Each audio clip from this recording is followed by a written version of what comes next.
general Guillermo Guzmán Fermín, se le puede seguir diciendo general, ¿verdad? Eso no se pierde, eso no, No, se debería perder ese título. no, no se pierde, es de por vida. El presidente Balaguer decía eso, incluso lo escuché en una ocasión decirle a mi mamá que términos o títulos como embajadora, eso no se perdía y se mantenía. Sí. Pero bueno, como en nuestro país pasa de todo, para nosotros sigue usted siendo el general Guzmán Fermín, con un paso por la institución que está en la vista y en el ojo público en este momento, que muchos dicen que hay que cerrarla, ponerle candado, botar la llave y hacer es como exorcizar la institución. Y precisamente es según algunos, una de las principales causas de esta inseguridad ciudadana que estamos viviendo. Toda la familia dominicana aspira a eso, a vivir tranquilo, y la institución que está llamada a proveerle la seguridad a la sociedad, pues es la que está señalada como la principal culpable de que no logremos esa seguridad. ¿Usted qué opina? Bienvenido, buenas tardes. De nuevo, gracias por aceptar nuestra invitación. Muchísimas gracias, Soraya, por tu amable invitación y a los amigos que nos están viendo y también escuchando. Y vamos a ver qué pasa. ¿Qué pasa? Muy bien, muy bien. Sí, para contestar tu pregunta, en cuanto a lo que está ocurriendo con el tema de la inseguridad ciudadana, hay muchas vertientes. Escúcheme que lo interrumpa cuando apenas usted va a empezar a exponer su planteamiento. Dice justamente hoy el doctor Ramón Alburquerque que tenemos que volver hacia atrás y volver a la época de Trujillo. Y a mí, por supuesto, me puse la mano en la cabeza porque dije, ¿cómo va a ser que un funcionario, que una persona tan pensante como Alburquerque diga que tenemos que retroceder en el tiempo a momentos y a épocas que yo creo que la mayoría de los ciudadanos no quisiéramos recordar, ni siquiera los que no lo vivimos, porque lo hemos leído en los libros, ¿verdad? Sí, lo que pasa en el tema de la inseguridad ciudadana, el tema de la reforma de la policía, que son dos áreas muy importantes que tratar, y en el poco tiempo que tenemos no creo que me dé la oportunidad de ser específico en los temas. En el tema de inseguridad ciudadana es un tema no policial, netamente, es más bien social. Es un problema social y como tal tiene que ser estudiado, analizado y tratado de manera social, porque el incremento de la violencia, de la delincuencia, de la criminalidad, se debe fundamentalmente a dos áreas. Hay un triángulo famoso, descrito por un sociólogo, matemático noruego, Harold Carlton, que se llama el Triángulo de Carlton, donde esbozaba que había tres tipos de violencia. En el cono, en la parte superior del triángulo, está la violencia directa, que es la visible, es la que todo el mundo ve, que es la violencia de atraco, de asalto, de secuestro, de todo tipo de manifestación de la violencia, que es la que se ve, como un volcán. El volcán, uno ve el cono del volcán y el humo, qué sé yo, la lava, fuego, el la lava fuego, cuando sale, cuando explota el volcán, hace erupción el volcán. Mientras tanto, antes de que uno lo vea, Pero está ahí abajo. debajo de la tierra, es donde está más grande todavía, está el magma ardiendo, que es la parte más grande del volcán y más peligrosa. Sí. Y que nadie lo ve, cuando está en actividad inclusive. Entonces, se divide en dos violencias. Una violencia estructural, que es competencia del Estado, y hay otra violencia cultural, que es de competencia de la misma sociedad. Me explico. Y las dos, cuando explotan, va hacia la violencia directa, que es la que todo el mundo ve, y es la policía la que tiene que enfrentar eso. Entonces, esa violencia estructural es cuando el Estado no satisface las necesidades de la sociedad, en términos de educación, en términos de deportes, de oportunidades, de empleos. De empleo, exactamente, de acceso a la salud, de acceso a programas de becas de estudiantes, etc. Entonces eso genera resentimiento, genera violencia delincuencial, hacinamiento, etcétera, la falta de planificación, etcétera, que es el Estado que tiene que trabajar. Cuando hay esa incompetencia, eso produce ese tipo de violencia. Ahora, hay otra violencia, que es la violencia cultural, que le compete a la sociedad, que es cuando existen familias vulnerables por antivalores, por no sembrar esos valores en los hijos, en el hogar, por la influencia de la música, de la transculturización. Por ejemplo, estas músicas que últimamente estamos escuchando, los niños la Con escuchan unas todos los letras, días, sí. que Que incitan a la violencia, que incitan al consumo. Al sexo fuerte, Sí, al sí, sexo desenfrenado, sí, a la sí. infidelidad, Al al consumo de consumo de drogas. ¿Se drogas. entiende? Al homosexualismo Sí, depravado, de sí, todo sí. tipo, ¿tú entiendes? O sea, ese tipo de violencia, una niña que crezca escuchando eso todos los días, porque los niños tienen en su mente la formación moral y ética del individuo de manera científica, es desde los 3 años hasta los 6 o 7 años. De ahí para allá, el que no se ha formado moralmente, éticamente, conductualmente, no va a servir para muchas cosas en el futuro. Es imposible enderezarlo, porque ya esa es la etapa de sembrar. De manera que una niña Y es o un un modelo niño, que en nuestro país lo que hace es que se repite y todos se los ha vuelto un días, círculo vicioso. la Sí. República Dominicana vive en una sociedad violenta. Sí. Hasta los chistes, hasta las comedias, observen las comedias, amigos televidentes que nos están viendo y escuchando. Las comedias nuestras terminan en violencia. Sí. Hasta las comedias, hasta para hacer reír. Ya esa época de Tres Patines, ese humor de Cantinflas, e inclusive ese humor del programa Bienvenidos, el venezolano, Sí, sí, sí, sí, sí, que sí. eran chistes buenos y sanos, inclusive el de Pololo, el de Freddy Bragoico. Ya ahora terminan en violencia, en pleito entre mujeres y maridos infieles. Eso es lo que hace reír ahora mismo la gente. Sí, Violencia, hasta en los chistes. De suerte que una niña que esté escuchando ese tipo de música, con esas letras, invasivas todos los días, en su casa, en el vecino, en el entorno, ella va entendiendo que eso es correcto, eso es bueno. Y esa niña de 3, 4, 5 años, 7 años, 8 años, todos los días escuchando eso, como una especie de adoctrinamiento, ya a los 8 años, lo más probable, generalmente son abusadas sexualmente. Sí. ¿Mm? Por los tiguerones.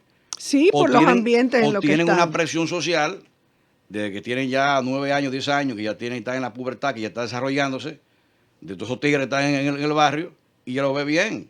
Y ya tienen un debut sexual a temprana A edad, temprana a edad. los 11 años, y ya la preñan a los 10, 12 años. ¿Mm? Entonces, es abandonada, ya es una niña con otro niño, y ese niño no hay forma tampoco de criarlo, ella no tiene el conocimiento porque está también desviada, y nace otro violento. De manera que estamos generando constantemente conductas violentas. Y tenemos por eso de que por cualquier accidente automovilístico o por un parqueo se matan en la calle. Se matan. En el tránsito es la mayor evidencia de la De la violencia violencia. enquistada y Exacto. cultural de nuestro país, lamentablemente. Entonces, ¿ese es el problema de la policía? No, es también social. Esa es violencia social. Correcto. Que hay que trabajarla ¿con qué? Con sembrar civismo. El Estado, la estructural, con trabajar en programas de prevención para evitar el tipo de deserción escolar, de darle oportunidades a los jóvenes, para que disminuya en esa prevención lo que es la violencia directa, que es la que la policía tiene que combatir y proteger a la sociedad de los violentos. En los barrios no hay escuelas técnicas, en los barrios no hay manejo de escuelas que les den oportunidades culturales, los que saben de música, los que pueden Exacto, aprender el arte, los deportes, a pintar, el arte, etcétera. porque- No existe porque, nada de eso. mira, Soraya. Entonces el ocio, yo me acuerdo que decía Claro. mi mamá, el ocio no lleva a nada Así bueno. es. La mente y la gente no puede estar ociosa. Claro, mira, Soraya, para poner un ejemplo, el deporte. Porque la gente cree que el deporte además hace canchas deportivas y se acabó. Ya, hace cancha y listo. No, va más allá, Soraya, y amigos televidentes y que nos están escuchando. El deporte nos enseña muchas cosas. No solamente disipa la energía, la hiperactividad del joven, sino que te enseñan Disciplina. a obedecer reglas. Sí, sí. El deporte hay reglas que Sí. obedecer. Por lo tanto, aprende ese niño a obedecer reglas y normas de la sociedad, de conductas. Aprende a obedecer, como tú bien dices, la disciplina, a obedecer a un manager, a un jefe. Disciplina, orden, respeto. Trabajar en equipo, importante, trabajar en equipo. Te enseña a ganar y a perder. O sea, son muchas enseñanzas. Respeto Claro, por los miembros de ese mismo equipo, puntualidad, son muchos los valores. O sea, y responsabilidad también. Sí, sí. O sea, te muestra en el hipotálamo del sujeto, del individuo, del niño, toda una serie de beneficios que van conduciendo a la generación de un buen ciudadano en el futuro, de un joven respetuoso, de un joven sano inclusive, lejos de las drogas, por ejemplo. Hay una excusa que algunos acostumbran a citar de que jóvenes que delinquen o jóvenes que están en esta música urbana tan desagradable, lamentablemente no hay otra manera de describirla, es por la falta de oportunidades, es porque vienen de la pobreza, es porque no tienen otra alternativa. Pero hay muchas personas que han llegado, que han logrado el éxito de manera decente y como le querramos llamar, aún cuando han venido Sí. de pobreza. Y en ese sentido,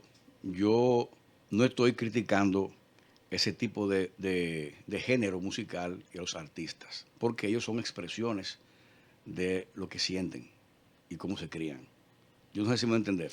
Sí, Es sí. una expresión cultural de cómo ellos han criado y cómo se han formado, y eso es una especie como de protesta del ámbito tan negativo donde se han desarrollado, porque no tienen otro referente. Sí. O sea, no tienen otro referente.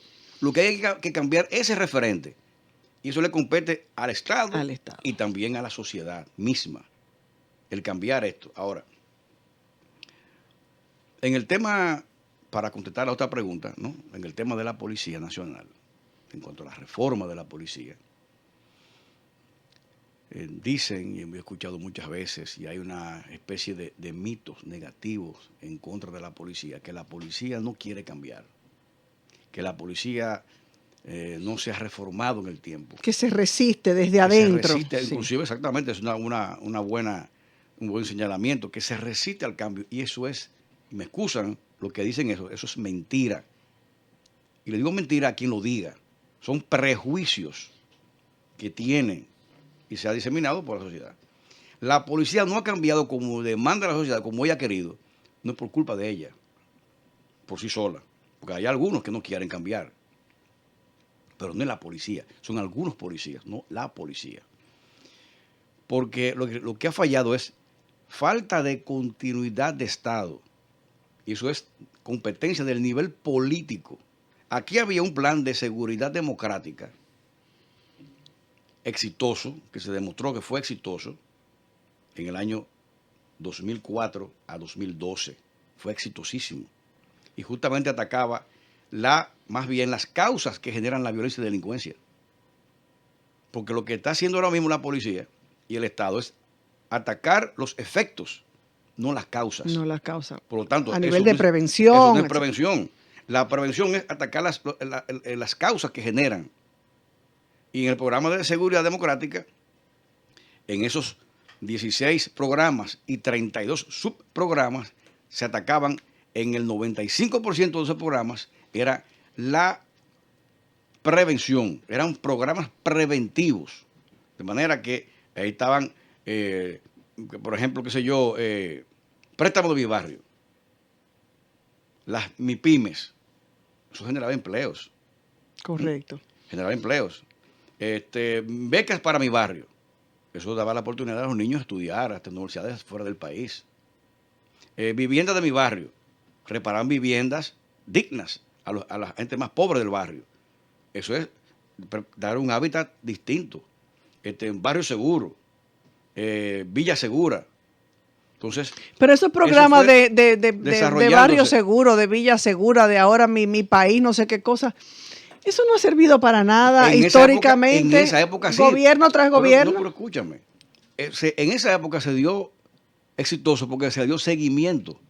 Y en la reforma que empezó el presidente Fernández en el año 98 hasta el 2000, con la empresa privada Consulting Group de Carlos Gimbernard, el presidente Hipólito Mejía le dio seguimiento a eso. Inclusive dejó al mismo jefe de la policía, que era Candelier.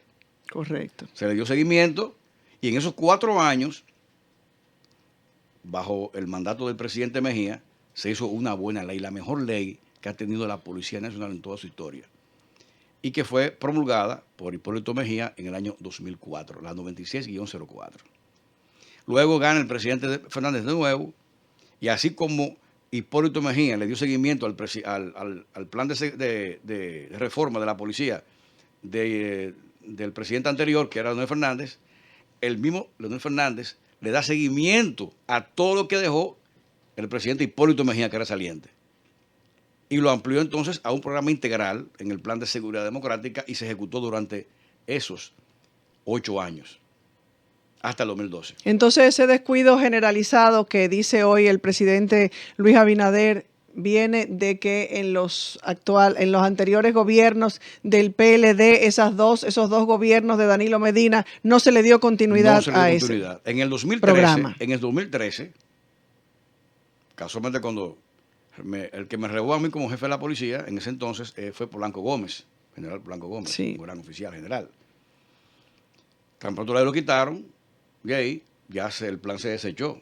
El problema está en el jefe de la policía. Siempre que pasa algo y siempre que hay un escándalo de una u otra cosa, inmediatamente se pide la cabeza del jefe de la policía. Yo decía precisamente la semana pasada, porque están pidiendo la cabeza del director ahora de la policía, como se le llama, y de acuerdo al cambio, y yo decía, es que el mal no debe estar en un director o en un jefe de la policía. Es que inclusive, yo en mis programas, en estos meses, en este año que he asistido, yo he reiterado y lo voy a reiterar de nuevo.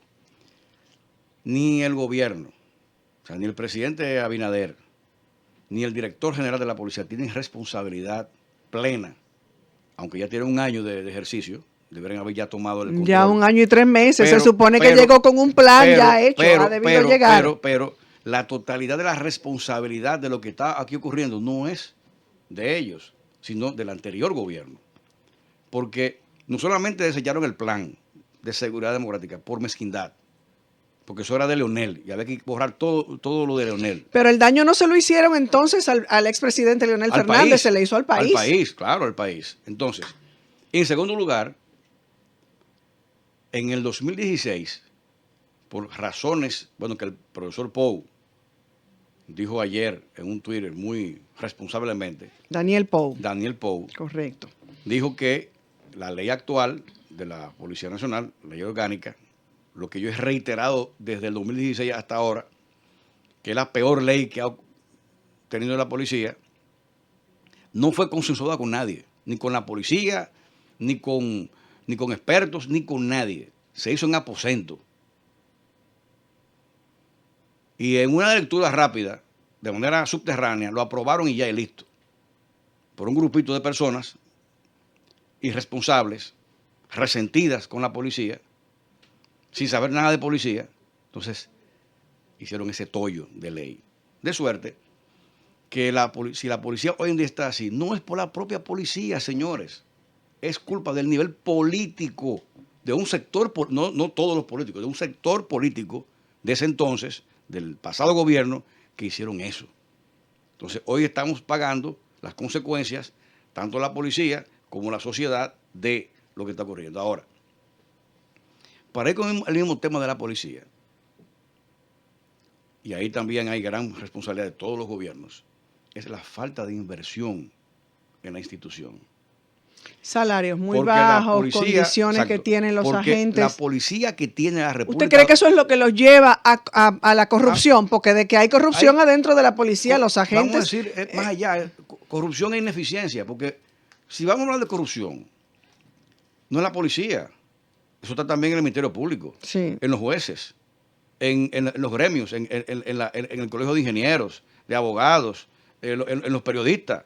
¿Usted cree que el periodismo escapa a una a fortuna que hay que justifican con un sueldo de periodista. Como en todo, con honrosas excepciones. Entonces, Sí. o sea, no solamente la policía, es la sociedad, porque ¿y los policías dónde vienen? Vienen de la misma sociedad.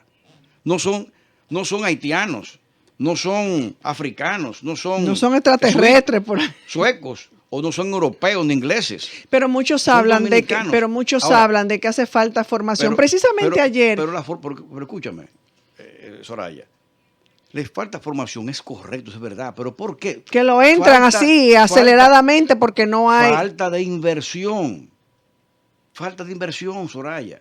Si un policía ganara 50,000 pesos al mes, un raso de la policía, yo estoy seguro, y además... No tuviera la tentación. Y además, 50,000 pesos al mes. Un buen seguro médico. Que sus niños tuvieran acceso a educación gratis en los mejores colegios y escuelas. Que tengan como un buen seguro médico de salud para todos. El papá un buen seguro de vida porque es una carrera de alto riesgo. Claro. Que tuvieran derecho a tantos años acceso a la vivienda, a un programa de viviendas, como pasa en Chile, en Colombia, en Perú, en Ecuador.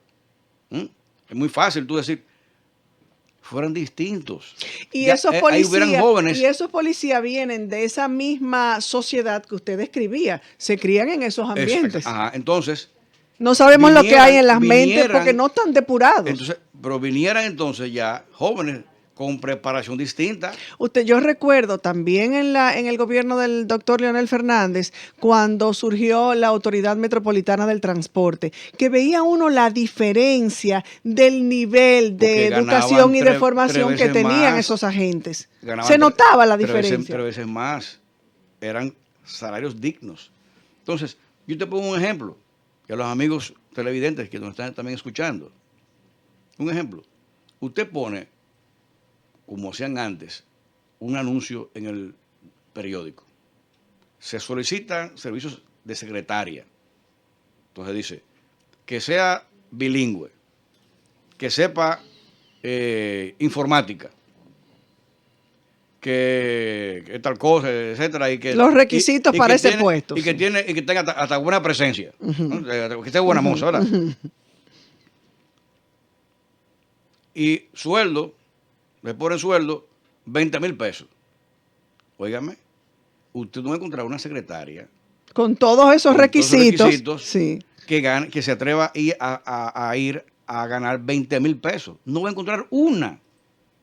Va a encontrar secretaria, pero van a tener falta ortográfica, van a tener mucha deficiencia, no va a saber 2 idiomas, apenas el español lo pueden saber, o el cibaeño, o el sureño, pero jamás 2 idiomas, ¿tú entiendes? Sí, no tendrá una formación adecuada. Porque cuando un servicio doméstico te gana a ti 20,000 pesos, aparte de desayuno, comida, cena, cama, etcétera, y una secretaria te va a ganar eso. ¿Usted cree que esta comisión de la policía podrá hacer alguna diferencia? Allí nos están haciendo lamentablemente el tiempo. Pero déjame ponerte el otro ejemplo. Ahora, tú le pones secretaria, la misma secretaria, y un sueldo de 150,000 a 200,000 pesos, tú ves una fila ahí enorme de trilingües, que sepa de todo, hermosas, porque es las condiciones salariales que son determinantes para tener la calidad de secretarias, en este caso de agentes, para el servicio público. Esta comisión que ha creado el presidente, el gobierno,